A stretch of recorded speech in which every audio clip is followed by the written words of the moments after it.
as important as our attitude toward it. For that determines our success or failure. That is a quotation from Norman Vincent Peale. Good evening, Team Freedom. My name is Hyacinth Vanderpool, and it is my pleasure, as always, to welcome you to Team Freedom's Sunday evening teleconference call. We also recognize those who will be joining us on the replay during the week. We meet here every Sunday, so that we can, provide information, updates, and just information to nourish our souls and our minds as we go about our freedom journey. So in a little bit, our esteemed host, Mr. John Vanderpool, will take the call and lead us through it. Until then, if there's anyone here, please let us know that you're here. Just tell us your name, let us know that you're with us.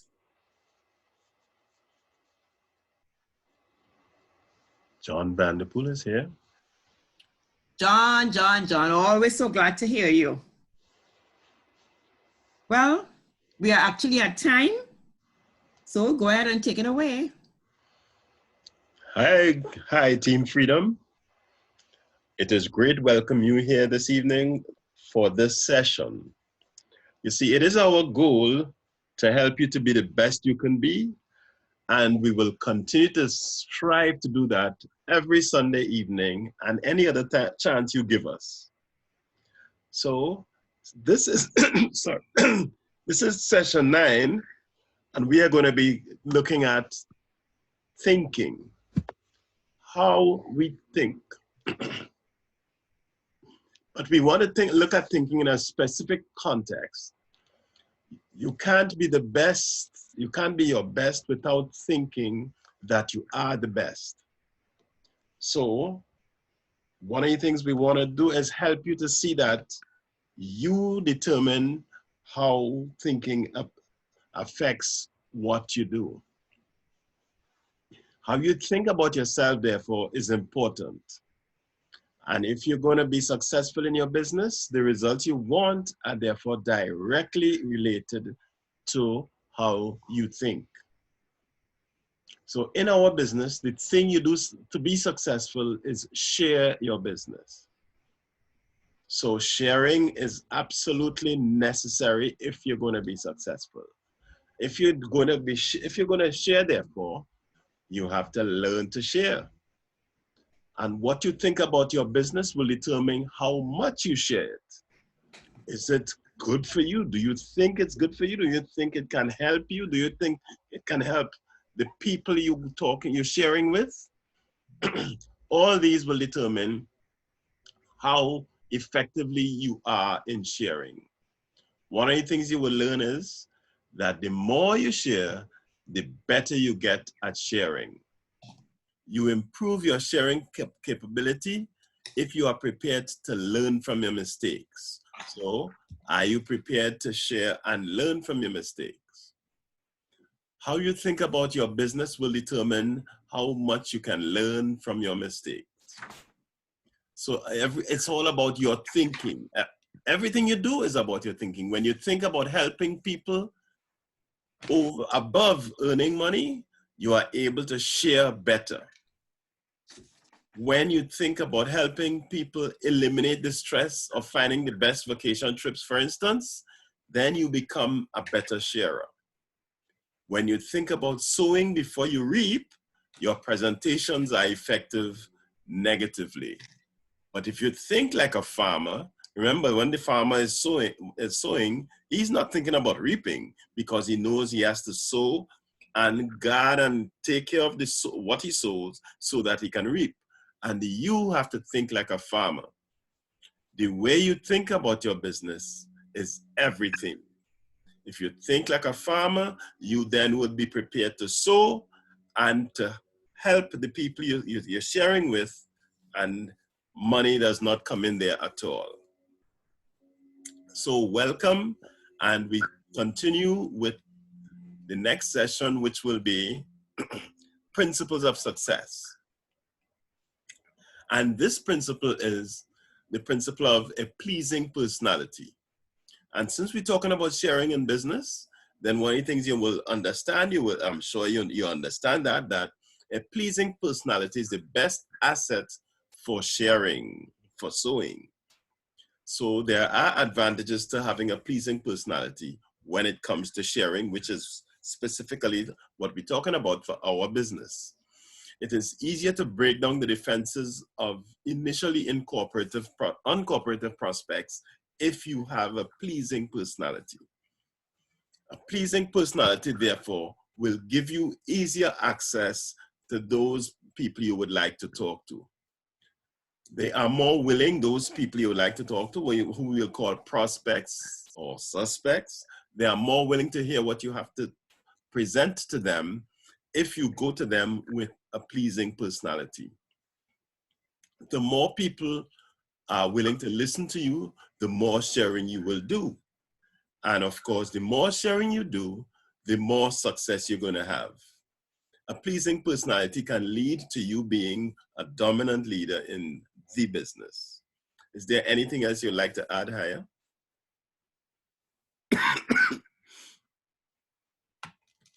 Yes, I actually would like to, as I was listening to you, think about how we are here because we are in business.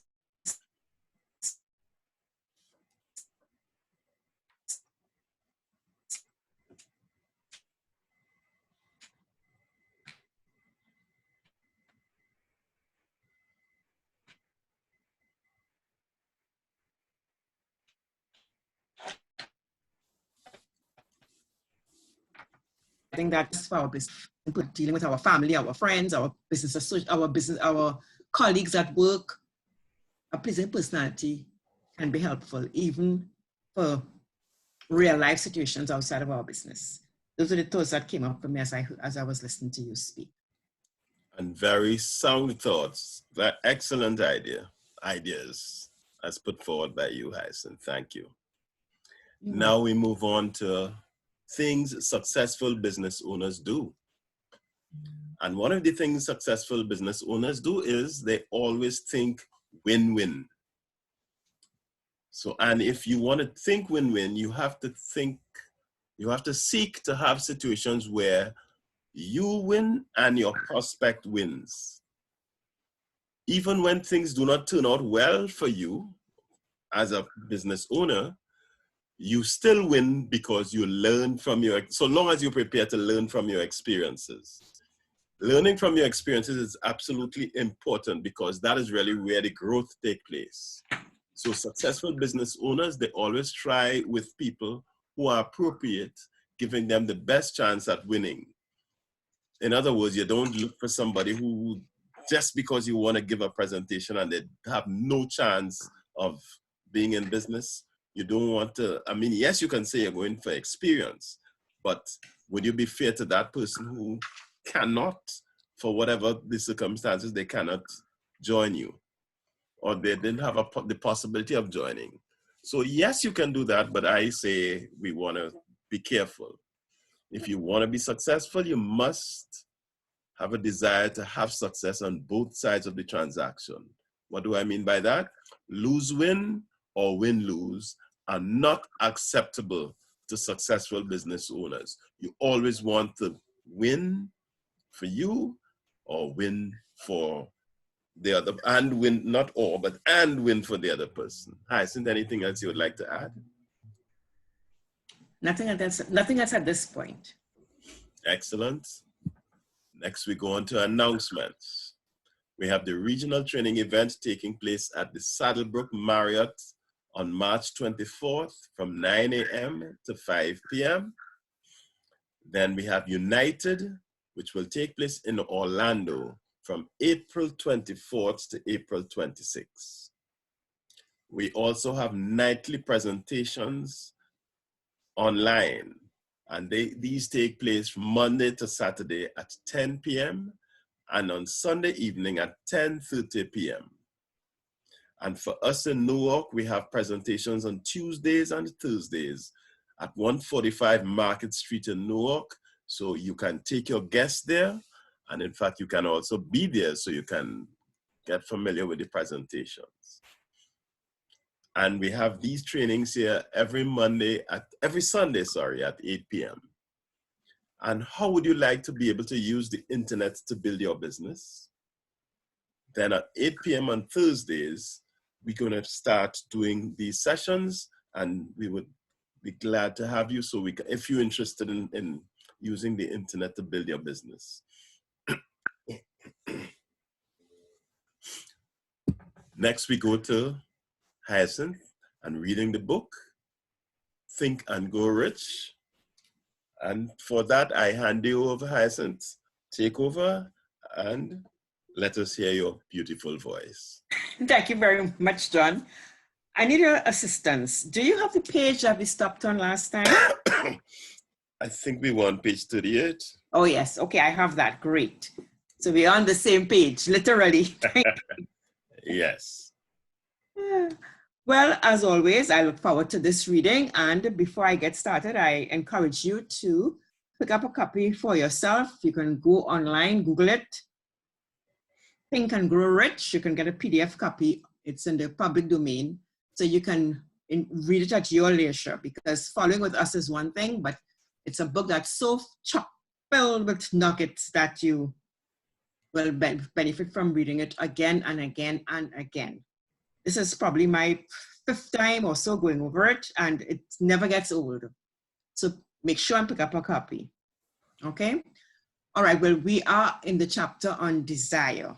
We had gone through the 6 steps that he told us that we have to follow if we needed to get ourselves ready to achieve, because you know everything is created twice, once in your mind and then in reality. So once it's created in your mind, you take the actions, you do the planning, and then you take the action steps to make them reality.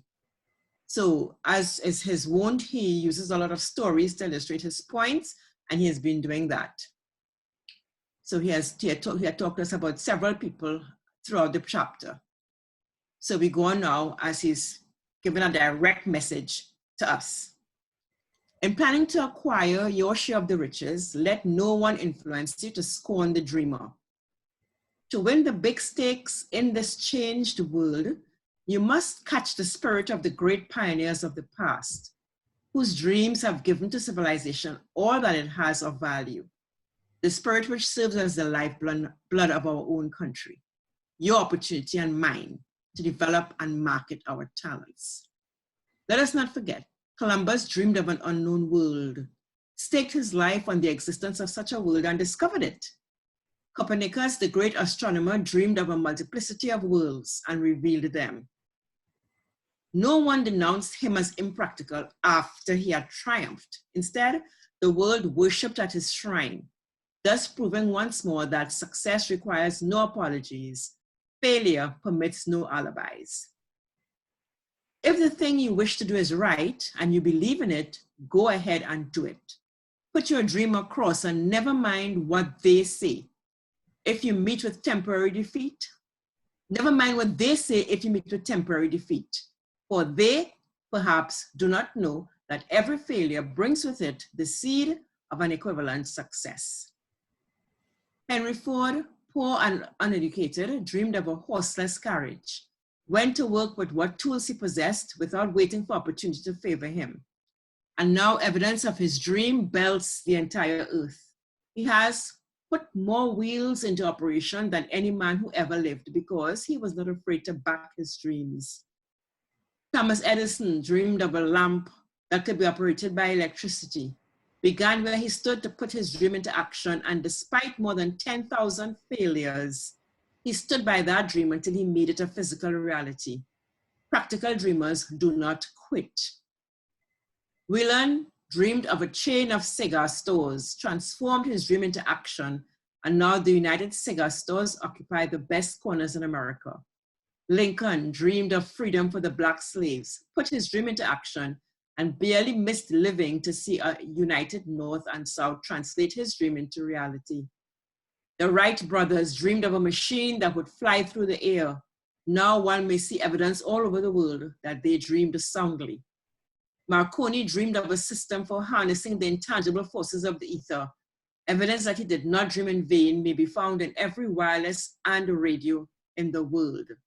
Moreover, Marconi's dream brought the humblest cabin and the most stately manor house side by side. It made the people of every nation on earth backdoor neighbors. It gave the President of the United States a medium by which he may talk to all the people of America at one time and on short notice. It may interest you to know that Marconi's friends had taken him into custody and examined in a psychopathic hospital. When he announced, he had discovered a principle through which he could send messages through the air without the aid of wires or other direct physical means of communication. The dreamers of today fear better.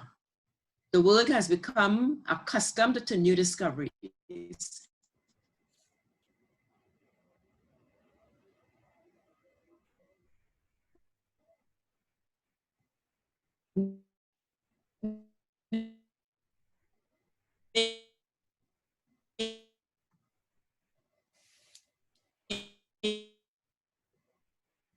It has seedlings of reality.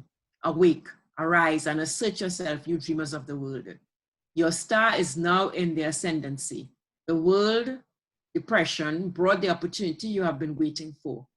It taught people humility, tolerance, and open-mindedness. The world is filled with an abundance of opportunity which the dreamers of the past never knew. A burning desire to be and to do is the starting point from which the dreamer must take off. Dreams are not born of indifference, laziness, or lack of ambition. The world no longer scoffs at the dreamer nor calls him impractical. If you think it does, take a trip to Tennessee and witness what a dreamer president has done in the way of harnessing and using the great water power of America.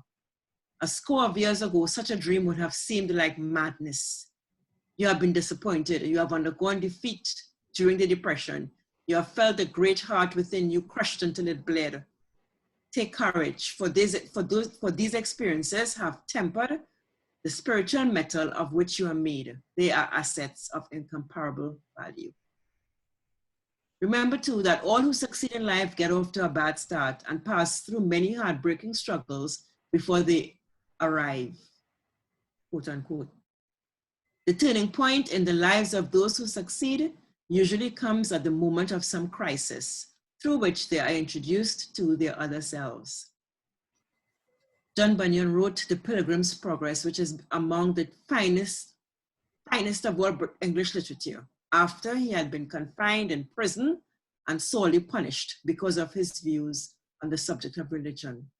O. Henry discovered the genius which slept within his brain after he had met with great misfortune and was confined in a prison cell in Columbus, Ohio. Being forced through misfortune to become acquainted with his other self and to use his imagination, he discovered himself to be a great author instead of a miserable criminal and outcast. Strange and varied are the ways of life, and stranger still are the ways of infinite intelligence through which men are sometimes forced to undergo all sorts of punishment before discovering their own brains and their own capacity to create useful ideas through imagination. Edison, the world's greatest inventor and scientist, was a tramp and telegraph operator. He failed innumerable times before he was driven finally to the discovery of the genius which slept within his brain. Charles Dickens began by pasting labels on blacking pots. The tragedy of his first love penetrated the depths of his soul and converted him into one of the world's greatest or world's truly great authors.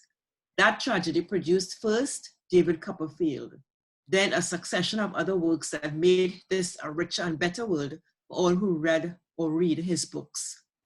Disappointment over love affairs generally has the effect of driving men to drink and women to ruin. And this because most people never learn the art of transmuting their strongest emotions into dreams of a constructive nature. Helen Keller became deaf, dumb, and blind shortly after birth. Despite her greatest misfortune, she has written her name indelibly on the pages of the history of the great.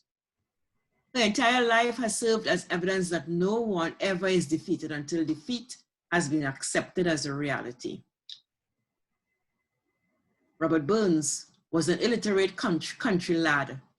He was cursed by poverty and grew up to be a drunkard in the bargain.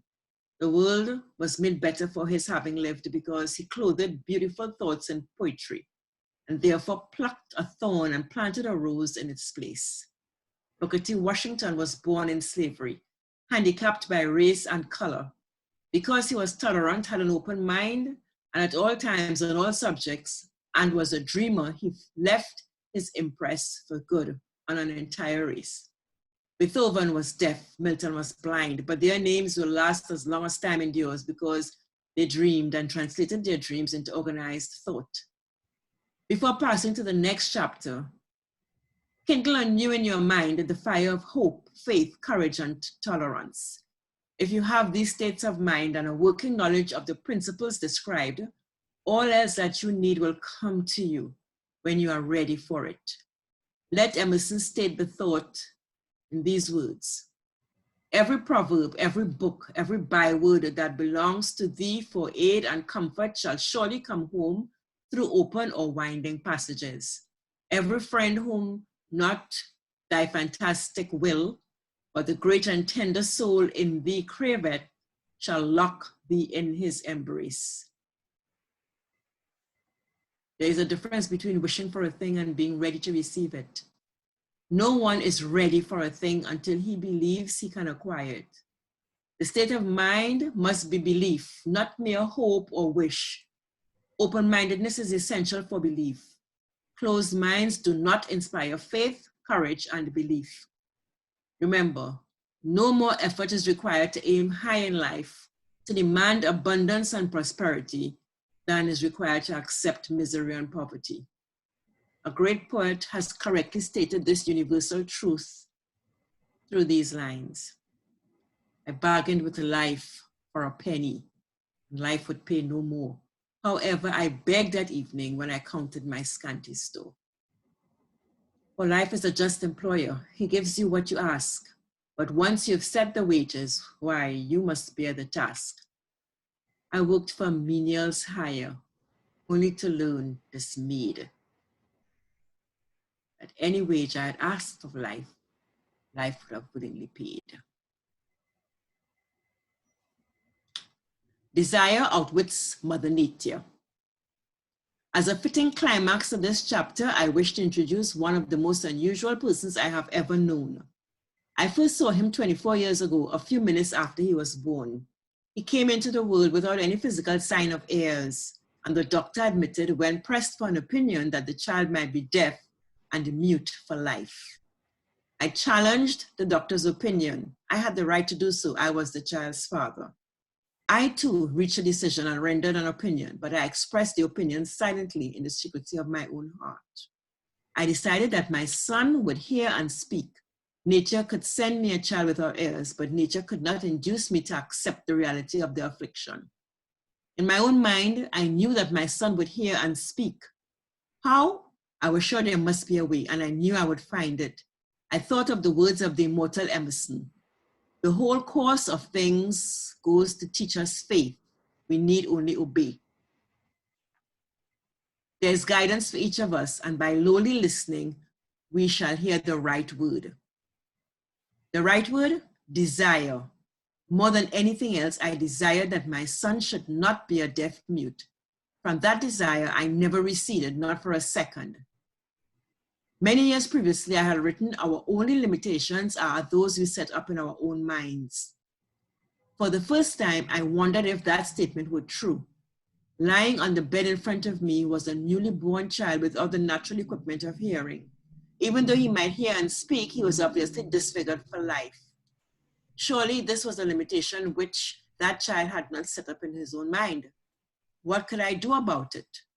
Somehow, I would find a way to transplant into that child's mind my own burning desire for ways and means of conveying sound to his brain without the aid of ears. As soon as the child was old enough to cooperate, I would fill his mind so completely with a burning desire to hear that nature would, by methods of her own, translate it into physical reality. All that thinking took place in my own mind, but I spoke of it to no one. Every day, I renewed the pledge I had made to myself, not to accept a deaf mute for a son. As he grew older and began to take notice of things around him, he observed that he had a slight degree, we observed that he had a slight degree of hearing. When he reached the age when children usually begin talking, he made no attempt to speak, but we could tell by his actions that he could hear certain sounds slightly. That was all I wanted to know. I was convinced that if he could hear even slightly, he might develop still greater hearing capacity. Then something happened which gave me hope. It came from an entirely unexpected source. We had a Victrola. When the child heard the music for the first time, he went into ecstasies and promptly appropriated the machine. He soon showed a preference for certain records, among them, It's a Long Way to Tipperary. On one occasion, he played that piece over and over for almost 2 hours, standing in front of the Victrola, with his teeth clamped on the edge of the case. The significance of this self-formed habit of his did not become clear to us until years afterward, for we had never heard of the principle of bone conduction of sound at that time. Shortly after he appropriated the Victrola, I discovered that he could hear me quite clearly when I spoke with my lips touching his mastoid bone, or at the base of his brain. These discoveries placed in my possession the necessary media by which I began to translate into reality my burning desire to help my son develop hearing and speech. By that time, he was making stabs at speaking certain words. The outlook was far from encouraging, but desire backed by faith knows no such word as impossible. Having determined that he could hear the sound of my voice plainly, I began immediately to transfer to his mind the desire to hear and speak. I soon discovered that the child enjoyed bedtime stories. So I went to work creating stories designed to develop in his self-reliance, imagination, and a keen desire to hear and to be normal.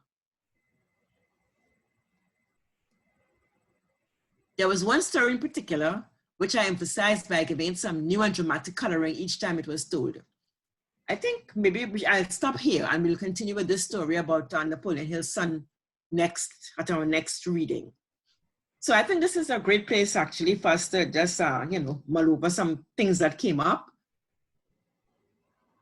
I think it's, fantastic. And we underestimate the power of having a burning desire, I believe, such that we don't even work on getting ourselves to the point where we have that desire. So as he said, he didn't even let it recede from his mind once he got it in.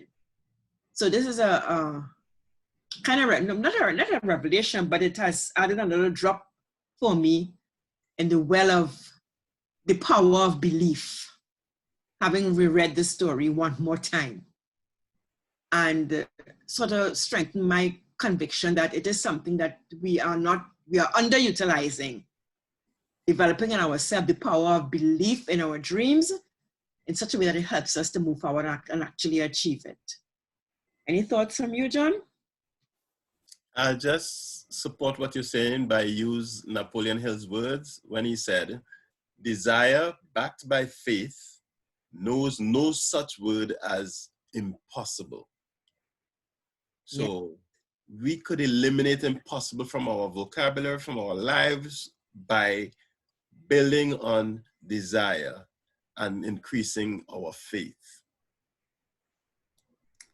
And on that high note, we are at time. I think it was a wonderful reading.